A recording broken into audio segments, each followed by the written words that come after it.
যে হয়রানি, চূড়ান্ত তালিকায় আন্ডার অ্যাডজুডিকেশন বিচারাধীন ভোটার হিসেবে যাদেরকে চিহ্নিত করা হয়েছে, একটা গভীর ষড়যন্ত্র,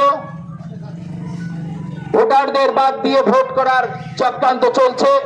এর প্রতিবাদে আমরা আজকে এই মিছিল সমাবেশ করেছি। আজকে আমরা এখানকার ইআরও বিডিও সাহেবের দপ্তরে একটা ডেপুটেশন জমা দেব। বন্ধুগণ, স্বাধীনতার প্রায় 80 বছর হতে চলছে। 8 দশক পরে ভারতের নাগরিকদের নতুন করে তাদের ভোটার বিবেচনা করা হচ্ছে, যেটা চরম অন্যায় বলে আমরা মনে করি।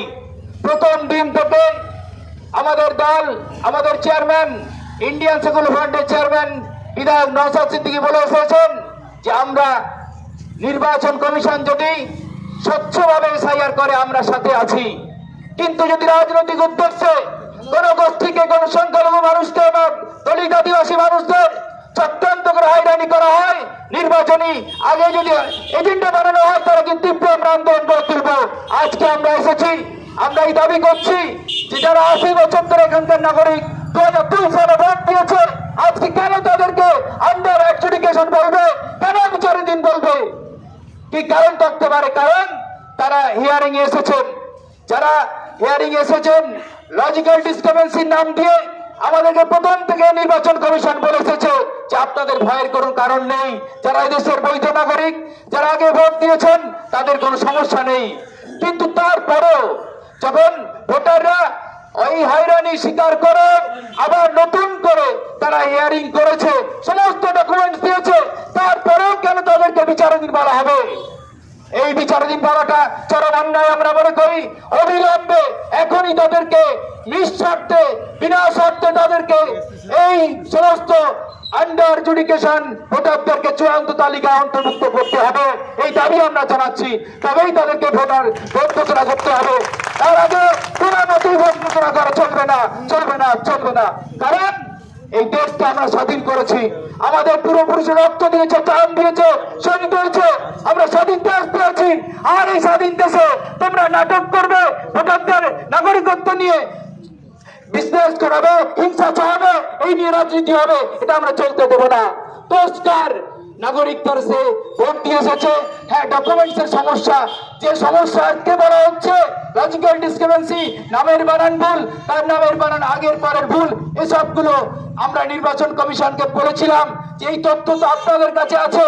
একটা ভোটার যখন নাম পাল্টেছে, তার সঠিকটাও তো আপনার কাছে আছে, সেই তথ্য তো আপনার কাছে আছে। তাহলে কেন একজন ভোটারকে আবার হয়রানি করা হচ্ছে? তার কি দোষ আছে?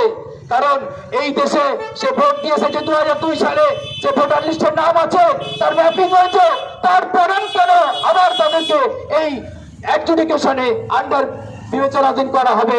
আমরা এটা ধিক্কার জানাচ্ছি, নিন্দা জানাচ্ছি যে এখনই এর সমাধান করতে হবে, অন্যথায় ভোট করতে আমরা দেবো না। রাজ্য জুড়ে আমরা এই আওয়াজ তুলছি, যতদিন না সমস্ত ভোটারকে চূড়ান্ত ভোটার লিস্টের নাম তোলা হচ্ছে, তার আগে ভোট করা যাবে না। বিধানসভা নির্বাচন দরকার, বয়কট করবো আমরা, এই নির্বাচন দরকার বয়কট করবো। এই নির্বাচন করার জন্য ভোটারদের ভোট নিয়ে তারা যদি না ভোট দিতে পারে, তাদের জন্য ভোট, ভোটারদের ভোট দিয়ে কি ভাই ভোট হতে পারে? আমরা ভোটার যদি নির্বাচন কমিশন তো এই জন্য আছে বৈধ নাগরিকদেরকে ভোটাধিকার দিতে দেবে। তার কাজ এটা নয় যে ভোটারদের লিস্ট থেকে বাদ দেবে, এই কাজ তার নয় ভাই। আমরা এর কাছে ষড়যন্ত্র মনে করছি। কখন আমরা বিভিন্ন কথা শুনছি যে এইখানকার ইআরও তাদের দোষ শুনছি, কোথাও শুনছি যে আমরা বিচারকদের কাছে সঠিক তথ্য যাইনি। আমরা জনগণের পক্ষ থেকে দাবি করছি যে কোথাও যদি কারো দুর্বলতা থেকে থাকে, তাকে চিহ্নিত করতে হবে। কেউ যদি কোনোভাবে ভুলভাবে আপলোড করে থাকে, তার বিরুদ্ধে ব্যবস্থা নিতে হবে। যদি কোনো সে আধিকারিক কোনোভাবে যদি মানুষের জন্য সমস্যায় ফেলে, তাহলে আমরা কিন্তু ছেড়ে কথা বলবো না। আমরা আন্দোলন করছি, আন্দোলন করবো, এই আন্দোলন চলবে যতক্ষণ না বাংলার প্রত্যেকটা ভোটার ভোট দিতে পারে, ততক্ষণ পর্যন্ত নির্বাচন কমিশন স্থগিত রাখতে হবে, বন্ধ রাখতে হবে। আমরা এই দাবি করছি। আজকে আমরা এসেছি, এটা খুব লজ্জার বিষয়। পশ্চিমবঙ্গের বিভিন্ন জেলায়, বিশেষ করে মালদা, মুর্শিদাবাদ, উত্তর দিনাজপুর থেকে শুরু করে কোচবিহার থেকে আর দক্ষিণ আর উত্তর চব্বিশ পরগনা বেশিরভাগ ভোটারদের দেখছি আমরা সেখানে সংখ্যালঘু অধ্যুষিত এলাকায় তাদেরকে নাম বাদ দেওয়া হয়েছে, এই ডিলিটেড করা হয়েছে। অনেক ভোটার বেঁচে আছে, অথচ তার নাম বাদ দেওয়া হয়েছে। এটা কি করে হতে পারে? অনেকজন যারা হিয়ারিং আছে তার দুই ভাই, এক ভাইয়ের নাম ভোটার লিস্টে বৈধভাবে আছে, আর এক ভাইয়ের নামকে আন্ডার জুডিকেশন রাখা হয়েছে।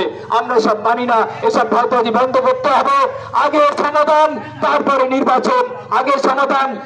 নির্বাচন, এই দাবি আমরা করছি। আন্দোলন দাবি আমি জনগণের